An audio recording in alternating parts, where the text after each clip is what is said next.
क्या Indo Nepal border अब अवैध नोटों की सप्लाई का सबसे सुरक्षित कॉरिडोर बनता जा रहा है? क्या नेपाल के रास्ते भारत में काला धन खपाने की एक बहुत बड़ी अंतर्राष्ट्रीय साजिश रची जा रही है? मोतिहारी पुलिस और एसएसबी ने जब जियालाल चेक पोस्ट पर घेराबंदी की तो उन्हें भी अंदाजा नहीं था कि दो साधारण से दिखने वाले बैग के अंदर सरहद पार के काले कारोबार का एक ऐसा कच्चा चिट्ठा छिपा होगा जिसे देख बड़े बड़े अधिकारियों के पसीने छूट जाएंगे। आखिर ये नोटों की गड्डियां कहां से आई, इनका असली मास्टरमाइंड कौन है और 10.25 लाख रुपए की इस भारी भरकम खेप को बिहार के किस शहर में ठिकाने लगाया जाना था?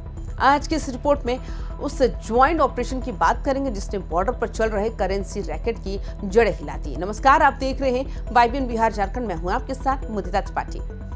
मामला इंडो नेपाल अंतर्राष्ट्रीय सीमा का है, जहां अवैध गतिविधियों पर लगाम लगाने के लिए पुलिस अधीक्षक सवर्ण प्रभात ने पहले से ही जीरो टॉलरेंस निर्देश दे रखे थे। इसी बीच जितना थाना के थानाध्यक्ष सुधीर कुमार के पास एक ऐसी खुफिया जानकारी आती है जो कि पूरे महकमे को हिला देती है। खबर थी कि अगरवा स्थित जियालाल चेक पोस्ट के रास्ते दो शख्स नेपाल से भारत में अवैध रूपी से भारी मात्रा में करेंसी लेकर घुसने की फिराक में है। जैसे ही खबर पुख्ता हुई, रणनीति तैयार की गई। वक्त बहुत कम था, इसलिए फौरन एसएसबी की टीम के साथ तालमेल बिठाया गया। पुलिस और एसएसबी ने मिलकर चेक पोस्ट पर ऐसी तगड़ी नाकेबंदी की कि परिंदा भी पर न मार सके। टीम अपनी पोजीशन लेकर बस उन दो चेहरों का इंतजार कर रही थी जो नेपाल की सरहद से भारत में कदम रखने वाले थे। अब आपको समझाते हैं आखिर जियालाल चेक पोस्ट ही क्यों चुना। वाइबीएन बिहार झारखंड की टीम को मिली जानकारी के मुताबिक तस्करों को लगा था कि घनी आबादी और आम रास्तों के बीच इस चेक पोस्ट से निकलना आसान होगा। उन्हें लगा कि अगरवा के इस रास्ते पर सुरक्षा उतनी कड़ी नहीं होगी, लेकिन यही वो पर मात खा गया। थानाध्यक्ष सुधीर कुमार ने जो जाल बिछाया था उसमें परिंदा भी पर नहीं मार सकता था। एसएसबी और पुलिस की आंखों में धूल झोंकने के लिए तस्करों ने आम राहगीरों जैसा हुलिया बना रखा था, लेकिन खुफिया जानकारी इतनी पुख्ता थी कि उनकी एक एक चाल पर पहले से ही नजर रखी जा रही थी। ये ऑपरेशन साबित करता है कि बॉर्डर पर अब मैनुअल इंटेलिजेंस कितनी तगड़ी हो चुकी है। घेराबंदी के कुछ देर बाद ही नेपाल की तरफ से दो लोग पैदल आते हुए दिखाई दिए। जैसे ही उन्होंने भारतीय सीमा की मिट्टी पर कदम रखा, पहले ही से घात लगाकर बैठी टीम ने उन्हें चारों तरफ से दबोच लिया। जब उनके बैग की तलाशी ली गई तो जो मंजर सामने आया उसने सबके होश उड़ा दिए। पकड़े गए पहले शख्स की पहचान नरेश कुमार गुप्ता के रूप में हुई, जो पूर्वी चंपारण के शिकारगंज का रहने वाला है। उसके बैग से 9,63,000 से ज्यादा की नेपाली करेंसी और 71,000 से ज्यादा के भारतीय नोट बरामद हुए। वहीं दूसरा शख्स जयलाल राम है, जो नेपाल के 12 जिले का रहने वाला है। उसके पास से भी 1,10,000 नेपाली रुपए मिले, यानी कुल मिलाकर 10.25 लाख रुपए से ज्यादा की अवैध करेंसी बरामद की गई। इस बरामदगी में सबसे हैरान करने वाली बात है नोटों का मिश्रण। नरेश कुमार गुप्ता के पास से करीब 9,63,000 नेपाली रुपए और 71,000 से ज्यादा भारतीय रुपए मिलना कोई इत्तेफाक नहीं।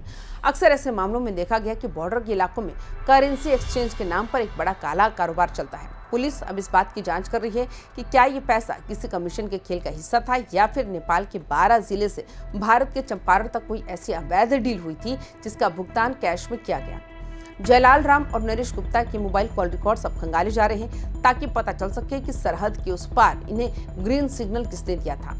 इस बड़ी सफलता के बाद जियालाल चेक पोस्ट पर हड़कंप मच गया। पुलिस ने मौके पर ही सारी रकम जब्त कर ली और अब जांच का कांटा उन बड़े नामों की तलाश में घूम रहा है जो पर्दे के पीछे से इस खेल को ऑपरेट कर रहे हैं। पुलिस अब इस बात की गहराई से पड़ताल कर रही है, क्या ये सिर्फ मोहरे हैं या इसके पीछे कोई बड़ा हवाला नेटवर्क या तस्करी का सिंडिकेट काम कर रहा है। अधिकारियों का साफ कहना है कि सरहद पर अभियान थमेगा नहीं। पकड़े गए दोनों आरोपियों को हिरासत में लेकर अब ये पता लगाया जा रहा है कि इस पैसे का इस्तेमाल कहां और किस मिशन के लिए किया जाना था। क्या ये पैसा किसी चुनाव या किसी अवैध लेन देन का हिस्सा था? जल्द ही इन सवालों के जवाब भी सामने आएंगे। मोतिहारी एसपी सवर्ण प्रभात ने इस कार्रवाई के बाद एक कड़ा संदेश दे दिया। उन्होंने स्पष्ट कर दिया कि इंडो नेपाल बॉर्डर पर अवैध गतिविधियों के खिलाफ ये सिर्फ एक ट्रेलर है।